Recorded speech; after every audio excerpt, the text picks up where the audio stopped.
voilà people donc Fatou mu mel ni Pape Cheikh Sylla moom ngay commencé. waaw dañ koy dooree ak Pape Cheikh Sylla moom dañ ko invité woon fële ca DTV. mu ñëwaat ci problème bi mu amoon ak Pape Ngagne Ndiaye ci li parcours d'un journaliste autodidacte. ñu laaj ko nag moom coow li après coow li nan la ko gisee mu ne moom si c'était à refaire du ko def su doon sagom du am benn problème ak ki nga xamante ne mooy Pape Ngagne Ndiaye ndax bu dul dara c'est son frère.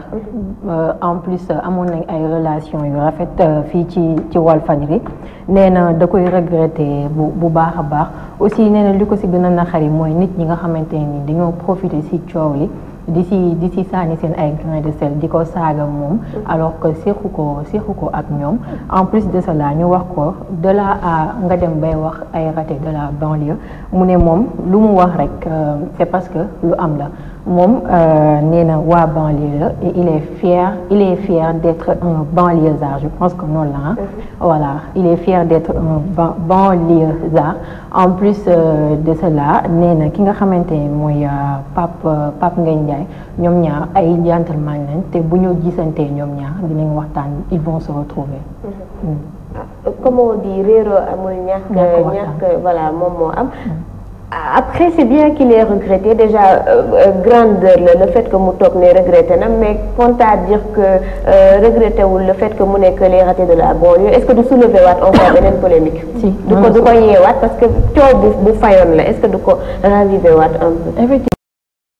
Parce que coow li muy bëri yëpp nit ñi raté de la banlieue boobu moo leen si gën a naqari alors moom su ñëwee aussi di ko confirmer je peux dire que da ko confirmer waat regretté wul loolu mais li am ci digganteem ak Pape Ngagne en tant que tel loolu regretté mën na soulever aussi yeneen coow.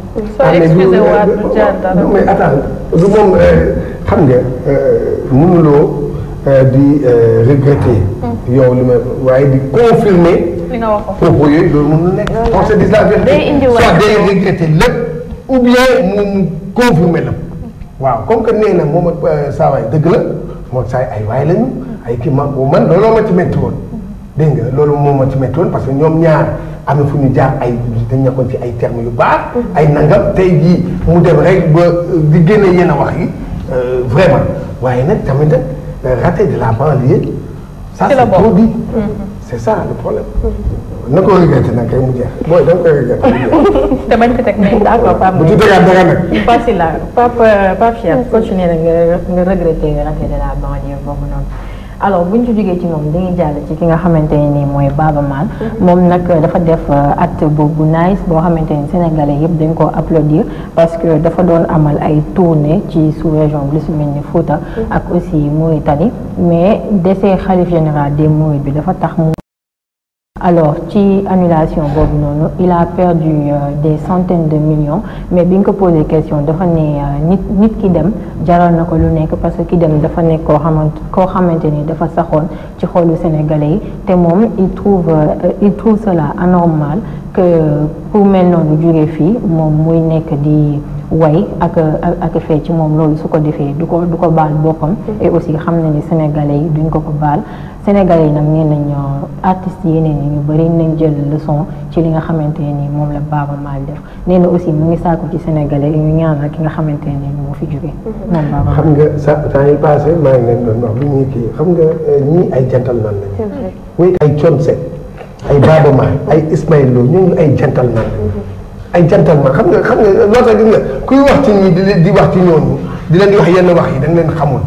xamuloo li ñuy def ci musique sénégalaise ci musique africaine ñi ci waa ci monde bi Baaba Maal attention xam na et puis dafa jàng Baaba Maal dafa jàng te kenn du leen dégg ci voilà kenn du leen dégg ay Baaba Maal ñooñu il faut que nit yi xam Baaba Maal Thione Seck Ismaïla Lo ñooñu ay mais non ay ngandal lañu. non ñooñu xamuñu leen fii sax Sénégal. mais loolu la Baaba Maal va à Londres. voilà c'est un dieu là-bas. li mu def Baaba Maal.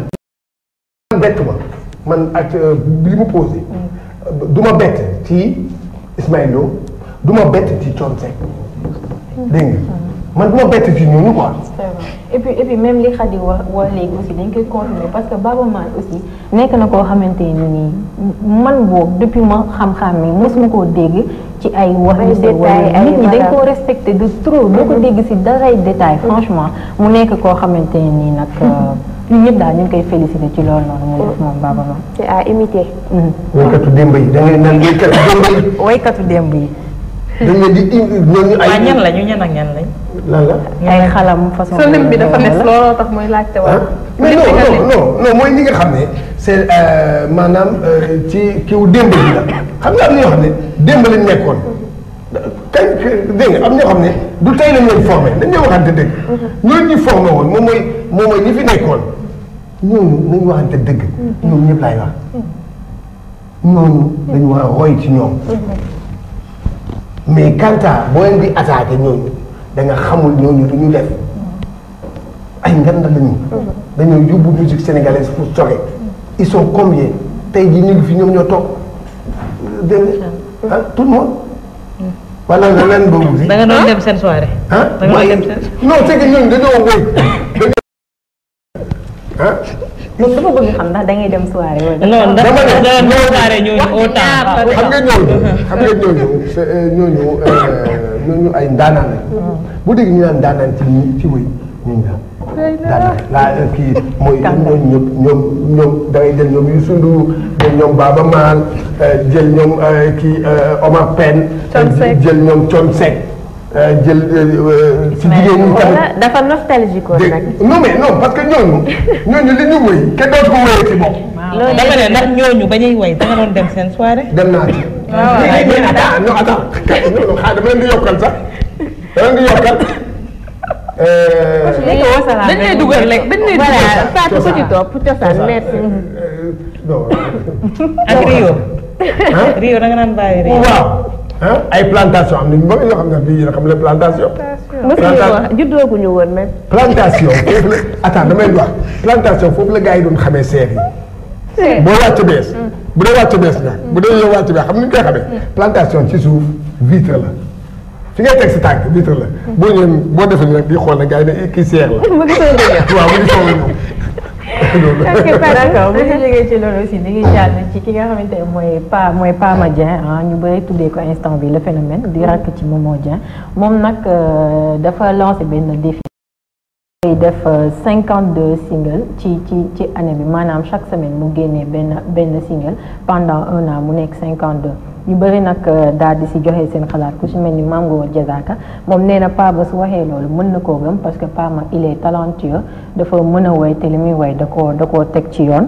buñ moom moo wax loolu moom Mango di jëb bub su moom nee na moom Pama su defee loolu dina def benn record loo xamante ni dans l'histoire de la musique ci àdduna bi yëpp kenn mësu koo def même Michael Jackson mi ñuy yaakaar ne moo dàq way ci àdduna bi mësu koo def ba ci Youssou Ndour donc loolu su ko defee dina battre benn record boo xamante ni moom moo ko fi mës a def moom Pama mais nag nee li ko si jaaxal mooy est-ce que à côté de la quantité y aura de la qualité. c'est ce que j'allais demander. voilà léegi kii tamit wax na si excusez-moi. mais foog nga war mujjee sax.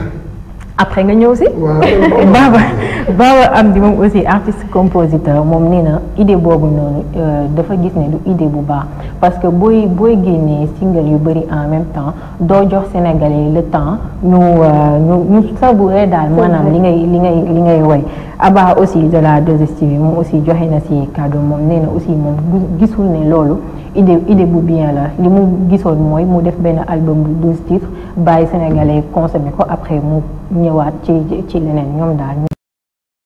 xam nga lii kooku kan moo wax ne que quantité ak qualité. di jëbub man mën naa génne comme moom ni mu génne mën naa ko man. ah yow du jar. non man waaw voilà très bien merci non su ma ko defee. du am qualité. du am qualité. ni ñu waxante dëgg. mën naa toog fi daal ñu ngi gars yi tegal ma kii mu am jamono de. non man je pense que même mi ngi doog a dugg ci kii bi. affaire bi du course de vitesse. course de fond la. affaire yi jarul yàqamti jarul gaawantu. il faut laisser le temps au temps. mi ngi doog a dugg ci kii bi na def loo xamante ne par exemple ay magam ñoo ko ci jiitu xam nañu yoon bi bu baax xam nañu naka la. papaam moo ko ci jiitu téeméeri junni yoon te deful woon noonu ay frère am ñi ngi ci yoon bi itam te defuñu noonu de ce fait defe naa ne amul benn concurrence boo xamante ne war na ko pousser mu ne damay lancer défi pour génne single chaque semaine. C'est pas bon comme niñ ko waxee ñu ci bëri est-ce qu'il y aura de la qualité est-ce que itam dina bàyyi les Sénégalais le temps de savourer te xam nañu Sénégalais comment ils consomment. benn temps lañ lay jël rek après ñu relégué la au second plan keneen ñëw. te bu dee chaque semaine sax balaa boo génnee balaa ñu koy consommer fekk ray nga promotion boobu foo indiwaat beneen. Est-ce que ce sera bénéfique pour lui? C'est ça mais bon comme record la. il est rare dafa génnee benn kii maanaam cassette mu génnee def ci ay 8 morceaux ou bien 10 il est rare yëpp neex.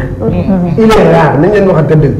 il est rare dina am kii rare na nag am na nag mais day rare. après moom bu fekkee objectif am battre record boobu kese la. c'est une bonne idée bu fekkee loolu. kese moom non coach man ce que je dis coach c'est de. comme qualité bi laa wax mënu ko. waaw qualité bi man sama problème mën na. mais peut-être moom objectif am nekkul que 52 yëpp neex sénégalais wala ñu consommer 52. mais na battre record non c'est que sénégalais yi nag bëgguñu loolu nag. melomaan yi bëgguñu loolu melomaan yi lu ñu bëgg mooy xam nga lan la ñoom il préfère. dégg nga kii génne 2 yu neex au lieu que kii génne 10 yoo xam ne neexul. mais ce que je dis man consommer guñu ko xamaguñu lan la peut-être durant année yi mu kii yëpp il a travaillé sur ça peut-être daf si liggéey des années pour mën ko génne en 1 an 52 kenn xamagul déjà nañ am njort bu rafet nañ koy wax xaw ma si li muy génne ba pare peut-être aussi jeu de mots la tu peux pas comprendre 52. single yoo xam je peux pas comprendre ndax turu album bi moo tudd noonu wala. non benn par semaine c'est ce qu'il a. benn single par semaine pendant. man daal je reste sur le. mën na neex peut-être mën na am yu naqari mais bon ñu ngi ko koy souhaiter. mën na nekk cours de communication. c'est ce que je dis mën na nekk. de communication pour assurer parce que wax na ko rek gis naa ne am na benn journal bu ko titré à la une. gis naa ko xam naa loolu. il a dit 2 fois njëkk na ko wax ci beneen télé avant muy am entretien boobu ak kii bi donc lu dëggu la ci moom après. te wane nañ ko aussi en studio. voilà c'est vraiment ce qu'il a l'intention de faire. maintenant c'est que mënoon na tâter le pouls ak génne na déjà benn single mënoon na tâter le pouls xool ndax sénégalais yi adhéré nañu carrément ci single boobu déjà sax ba pare avant muy lancé wu ci. man mën naa ko. du jar d'ailleurs. man mën naa ko. fii xaar moom du jar. waaw doo dégg man kay nee naa mën naa ko waaye problème mu man waxu ko kii de. xaw ma day jar xaw ma du jar waaye mën naa ko. d'accord alors bu ñu jógee ci neex wala du neex kenn. bu ñu jógee ci moom Pama dañuy jàll ci Robert Ndiaye mu ñëwaat ci digganteem ak Yékini voilà moom nag nee na digganteem ak Yékini lu jeex la et que jeex na depuis 2012 parce que li indi lu ñu mel mooy Yékini mënul défaite bi mu amoon contre Balla Gaye 2 la Yékini mënul woon digérer ba tax na bi mu jógee ci défaite boobu noonu dafa écarté ñu bëri ñu nekkoon ci staffam bokk na si moom Robert ak Mansour ki yore woon ci mikaayu ki nga xamante ne mooy Yékini te nee na aussi li ko gën a indi mooy ay personnes yoo xamante ne ce sont des yu doon sëgg ci nopp Yékini di ko wax diw moo tax nga daanu wala diw moo tax nga daan nee nag moom métti na ko lool parce que Yékini mun na wax ne moom Yékini doomam la et que ñoom ñaar yàgg nañ waaye nag nee na moom alhamdulilah mu ngi sant yàlla parce que nekkul nit boo xamante ni dafay topp ci ginnaaw benn nit pour dund nee na moom mu ngi dundam comme ni mu ko waree et puis ñoom ñaar taxalikoo nañ si jàmm mu ngi xool leneen keneen ki aussi mu ngi xool leneen. c'est dommage. waaw c'est tellement dommage parce que xam nga c'est vrai affaire bi moom vraiment dafa daw yaram sax parce que ñoom ñaar kii nijaayam la xam nga nijaayam la te ku xam Robert xam sincérité Robert Mohamed Ndiaye ku ko xam moom bu ñu nekk lutteur ak yooyu yëpp bon tamit xam nga tamit dans le milieu du sport surtout mooy nawetaan ak làmb xam nga dafa am ay affaires yoo xam ne on ne comprend pas da ngay dem lépp nag sëriñ si la loolu c'est marabout non parce que moo dem sëriñ day def mais marabout yi ñoo lay jaxase ay naam ñooy naan kii day deful soo bi sottiwu ko fii nii nangam defu ko fii loolu la ñuy def ba jaxase nit ak nit noonu la mais coach xam nga si séeréer nijaay dafa fort nijaay doole bi muy am si famille bi kenn amu ko te nijaay ci séeréer ni muy fonk nga koy gënal doom de ce fait c'est vraiment dommage comme ni ñu ko waxee que diggante Robert ak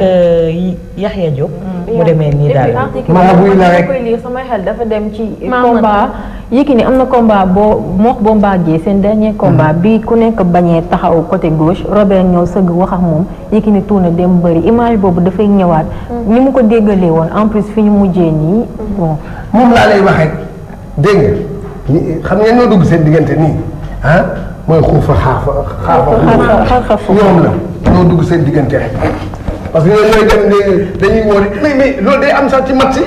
waaye tamit coach day am xoolal day am ci match football. mais coach ndax jar na ko. voilà loolu laa lay expliqué non non xam nga nit ki yaay am xel. ndax compagnonnage combien d'années. kaay dama lay wax ci benn boobu rek nga mën a juger nit ki bu ko catalogué. attends ànd da ngay gis benn ASC ca koñ ba ñu jugee match ñëw rek xeex commencé ñuy dàq ñu accusé kenn ne waaw yow yaa ñu kii. yaa ñu jaay waaw yaa ñu jaay.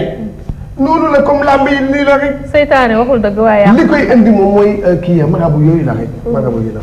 c'est dommage. marabu yi la de. maaman lañ leen. maaman waaw voilà il faut pas préciser. maaman yi du marabu yooyu en tout cas nañu jiital xaw ma nan lañ ko ñu jiital yàlla avant ñu jiital maama ñi waaw parce que boo defee sa xel ne que mën naa daan mën naa daanu donc yii nii yëpp duñ si relation yi amoon démb. voilà mbër bu ci daan rek accusé nga. alors suñu jógee foofu dañuy ñëw aussi ci dañuy rester ba tey ci arène bi Balla Gaye 2 moom nag yëkkati na ay kàddu jëmale ko ci li nga xamante ni moo amoon fële ca Casamance di nit yooyu ñu faatoon seen bakkan moom nee na daf koy mettitlu bu baax vu que moom Casamance la dëkk en plus dafa nekk acteur boo xamante ni dafa doon yëngatu ci li nga xamante ni mooy la paix en Casamance parce que gis nañ caravane yi mu daan def après chaque combat wam di tuddee ko la paix en Casamance nee na nag moom toog na 2 ans yoo xamante ni deful caravane boobu te nee na jàpp na ci xelam que caravane boobu noonu pause bi mu pause bokk na ci li tax fitna yëngatuwaat foofee ca Casamance en plus nee na caravane bi su ko daan def ay moyens am propre moyen am la ko doon defee ak xaritam yi nga xamante ni doon nañ ko ci jàppale te nee na bëgg na ko commencé waat defaat ko ngir jàmm ñëwaat ci Casamance aussi toog di waxtaan ak ñi nga xamante ni mooy woy fippu ya fa nekk pour indiwaat leen à la raison de ce fait ñu mën a arrêté yi nga xamante ni moo xew foofu ca Casamance. dafa bëgg ñu financer ko. tax nga lool. déedéet non c'est li nga waxee la moo tax. enfin peut-être par rapport à question bi ni ñu ko posé peut-être que dañu ko laaj ndax dañ truc mu moom moo doon dem ak xaalisu boppam mu doon ba si yàgg ci wax bi day mel ne moom moo doon demal mais mënatul. non en fait pause de 2 ans yi bokk ça a un rapport aussi ak feebaram bi non parce que moom toog na 2 ans yoo xamante ne aussi année blanche la def parce qu'il était malade. et puis moom bu jàppee que li mu doon def bokk na ci li doon gën a instauré jàmm foofu Casamance. ce serait bien que même autorité yi jàppale ko. pour mu ko ñoom xamuñu suivi. te moom waa foofu la coach. kii dëkk foofu bu fekkoon ne tey ji Cheikh Tidiane Gomis mi dëkk Rufisque moom moo instauré loolu dinañ ci on serait un peu sceptique ci mbir moom mais ki nga xamante ne moom moo fa soqeekoo suy def loolu c'est am na lu fondé li tax mu jukk di ko def koo xamante ne mën na àgg ca biir àll boobu wax ak ñi nga xamante ne ñoom lañ jàpp ne ay way fi bu lañ kon kooku am na koo xamante ne porteur de voix la acte bu noble la voilà dama ne acte bu noble fait si wax bi nag dama defe noonu nag niñ ko posé question voilà mënatul nangam noonu bon léegi comme yow tamit ñi nga wax c'est vrai mais nag suñu ñii non nguur gi xamul loolu xamul en tout cas en ce moment moom ce serait bien ku bu ñu mënee am ku mel comme moom ak ñeneen ñoo xamante ne mën nañu dem ci way fipp yi wax ak ñoom déjà Turi Boffa bi ñu ngi doon xam ne ni que amul benn lien ak rebelle hier am na ay affrontement yu amoon foofu entre des rebelles ba am kenn koo xamante ne bakkanam mujj na cee des donc ce serait bien en tout cas ñu jàppale. Il y a des joueurs il y a des footballeurs il y a des footballeurs comme ni ñu doon wax sànq qui sont yoo xam ne foofu waa foofu lañu. nañ jël relais bi. ñoom nañ jël relais bi comme que moom. lu question jël relais sax nañ joxante la. voilà ñu ci Balla Gaye ànd ak Balla Gaye dem xeex loolu. dafa jot ñoo jël waaw. ñëpp def loolu la ñëpp ànd ah comme que bu dee nguur gi nag moom. yow gomi su fan nga sax yow.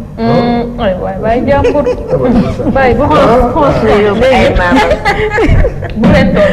léegi bu ñu jógee ci moom Balla dañuy ñëw ci ki nga xamante ni mooy président directeur général bu groupe Walfadjri moom nag Sidi Lamine Niass dafay alerter ñi nga xamante ni ñooy autorités yi ngir nag ñu xoolaat réseaux sociaux yi ci am comme WhatsApp bi ndax fan ñi dañoo gis benn vidéo buy circuler ci WhatsApp bi ay groupe de personnes yoo xamante ni dañuy toog di yëkkati ay kàddu yu tegginewul un peu di ko jëmale ci ñi nga xamante ni mooy kilifa diine yi plus précisément xalifa général des mourides bu bees bi di Serigne Mountakha Bassirou Mbacké yëkkati ay kàddu yu ñaaw di ko teg ci ndoddam Sidi Lamine Niass nag nee na loolu bu ci autorité yi jugul mën na indi jéye bu metti ci réew mi ndax taalibe yi bu ñu gisee loolu mën nañ jóg ne dañ ko te ku ne xam ne taalibe ak gëm-gëm bi mu am su jugee pour fajal boppam dafay metti aussi nee na dafay wax directement ak ki nga xamante ni mooy président Macky Sall parce que gis nañ ci at mi ñu weesu ay nit yoo xamante ni dañ leen tëjoon kaso ndax ay kàddu yu ñu yëkkati woon jëmale ko ci président donc c'est que moom président la ñuy wax ay yëkkati ay kàddu teg ko ci moom ñu tëj ay nit donc nee na dafa war a def idem pour ñi nga xamante ne dañuy yëkkati ay kàddu di ko teg ci ñi nga xamante ne ñooy kilifa diine yi parce que c'est très dangereux pour li nga xamante ne mooy suñu dëkk Sénégal. xam nga loolu lu mu mën a andi. lu ñaaw ci dëkk bi. loolu lu muy wax noonu wax bi xam nga lan la mooy que buñ ko parce que boo nee exemple dama jox ne nga attaqué confrère bi. beneen ko boobu moom mu jël. dañuy riposter après lu muy jur. day jur lu ñaaw. mais c'est xam nga léegi ñoom bu ñu demee ba loolu am waxuñu woon sax xaar Sidi Lamine sax di wax. parce que ñoom ils sont au courant xam nañu non c'est ça soit ñoom xam nañu yii xew.